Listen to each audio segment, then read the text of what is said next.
पहले चरण में हुई भयंकर वोटिंग के बाद भारतीय जनता पार्टी की हताशा भाषणों में दिखने लगी है। प्रधानमंत्री ने मंच से मारब 6 गोली छाती पर गाना गाकर सुना दिया है। और गाना चल रहा है, मारब सिक्सर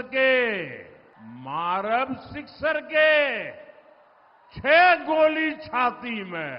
राहुल गांधी ने कहा था कि प्रधानमंत्री वोट के लिए मंच पर नाच भी सकते हैं। 65% मतदान के बाद नाचे तो नहीं, लेकिन गाना जरूर गाने लगे हैं। मैं कह रहा हूं, आप उनको कहो कि देखो भैया, हम आपको वोट देंगे, आप स्टेज पे आके नाच लो, नाच लेंगे। दोस्तों, प्रधानमंत्री को अपना जंगल राज नहीं दिखाई देता है। जैसे एनडीए के समर्थकों ने मोकामा में चलते चुनाव में कट्टे चला दिए, हत्या कर दी, उस पर कुछ भी नहीं बोलते हैं।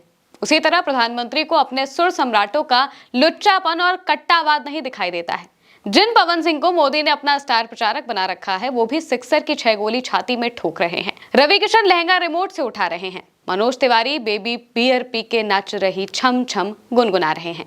लेकिन प्रधानमंत्री को पास का ठीक से दिखाई नहीं देता है। वो हमेशा दूर का देखते हैं। वो दूसरों में कमियां खोजते हैं। अपना विकास अगले 10-12 साल में आएगा, ऐसा बताते हैं।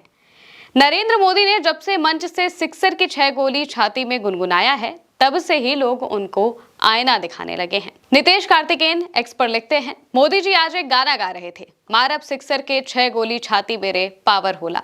ये गाना टुनटुन यादव ने गाया है। वहीं उनके बगल में तोहर लहंगा उठा देम रिमोट से वाले रवि किशन पांडे बैठे थे। वहीं पर राते दिया बुता के पिया क्या क्या किया पवन सिंह बैठे थे।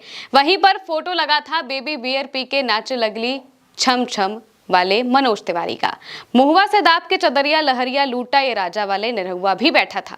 इतना निर्लज प्रधानमंत्री इस देश में आज तक कहीं नहीं देखा है। आज ये फूहड़ की तरह गाना गा रहे थे, तब तो राहुल गांधी ने ठीक ही कहा है ना कि वोट के लिए ये आदमी लहंगा पहनकर नाचने तक लगेगा।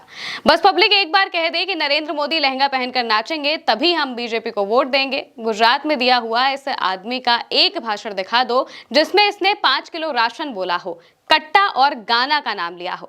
वहां इंडस्ट्री और आईटी हब का बात करते हैं और बिहार में लफुआ की तरह गाना गाते हैं। प्रियंका भारती लिखती हैं, भाजपा के स्टार प्रचारक पवन सिंह महामानव के फेवरेट गाने सिक्सर के 6 गोली छाती में ठोकी न सिर्फ गाते हुए, बल्कि उनका फेवरेट कट्टा भी लहराते हुए। बाकी आगे की लाइन मोदी जी को ज्यादा पसंद आई होगी, कान से खून निकले तो उसके लिए पहले से माफी। प्रतीक पटेल लिखते हैं, मारब सिक्सर के 6 गोली छाती मेरे वाला गाना कोई राजद का गाना नहीं है, बल्कि ये गाना लगभग जातियों के गायकों ने गाया हुआ है। खैर, मुझे यकीन नहीं हो रहा है कि देश का प्रधानमंत्री भी इन चीजों पर वोट मांग रहा है। राहुल गांधी जी सही कह रहे थे, ये वोट के लिए नाच गा भी सकते हैं। आवेश तिवारी लिखते हैं, गुरुजी ने कहा राजद का गाना चल रहा है मारब सिक्सर के 6 गोली छाती में।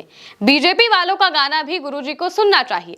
सिक्सर से तो केवल 6 गोली निकलेगी। इनका ऑफिशियल गायक पवन सिंह गा रहा है, छागल पे 6 गो, नथिया पे 9 गो, छुई कौनो घगरी तक गोली चली 100 गो। छपरा जिला लिखते हैं, जब राजनीति भोजपुरी गानों पर आ ही गई है तो मोदी जी को एक बार ये गाना भी गा देना चाहिए। भोजपुरी गायक व भाजपा नेता पवन सिंह का ये गाया हुआ गाना है, सिक्सर के 6 गोली छाती में ठोकी। वंदना मीना लिखती हैं, मारब सिक्सर के 6 गोली छाती मेरे वाला गाना कोई राजद का गाना नहीं है। खैर, मुझे यकीन नहीं हो रहा है कि देश का प्रधानमंत्री भी इन चीजों पर वोट मांग रहा है। राहुल गांधी जी सही कह रहे थे, ये वोट के लिए नाच गा भी सकते हैं। सोचने वाली बात है। द स्प्राइट न्यूज लिखते हैं, ऐसे गाने बिहार में लगभग सभी जातियों के लिए बना है, लेकिन मोदी जी ने यादवों को ही टारगेट करना उचित समझा है। बिहार के भभुआ में प्रधानमंत्री नरेंद्र मोदी की रैली थी। नरेंद्र मोदी ने आरजेडी की तरफ निशाना साधते हुए कहा कि उनका एक और गाना चल रहा है, मारब सिक्सर के 6 गोली छाती में। यही उनका तरीका और यही उनकी प्लान है। अगर कोई उनसे सवाल पूछता है तो वो यही जवाब देते हैं। मुझे लगता है एक प्रधानमंत्री को किसी विशेष जाति को टारगेट करते हुए ऐसे वोट नहीं मांगना चाहिए। सोचिए, 20 साल बिहार पर राज करने के बाद जिस देश के प्रधानमंत्री को गानों पर राजनीति करने की नौबत आ गई हो, उस प्रधानमंत्री ने विकास की क्या ही गंगा बहाई होगी। काम गिनाने के बजाय अगर सत्ताधारी पार्टी गानों में खोट निकालने लग जाए तो समझ लीजिए कि उस पार्टी का विजन क्या होगा। प्रधानमंत्री की भाषा और भाषण का ये स्तर आ चुका है, यानी बिहार में उनके पास कहने को कुछ बचा नहीं है।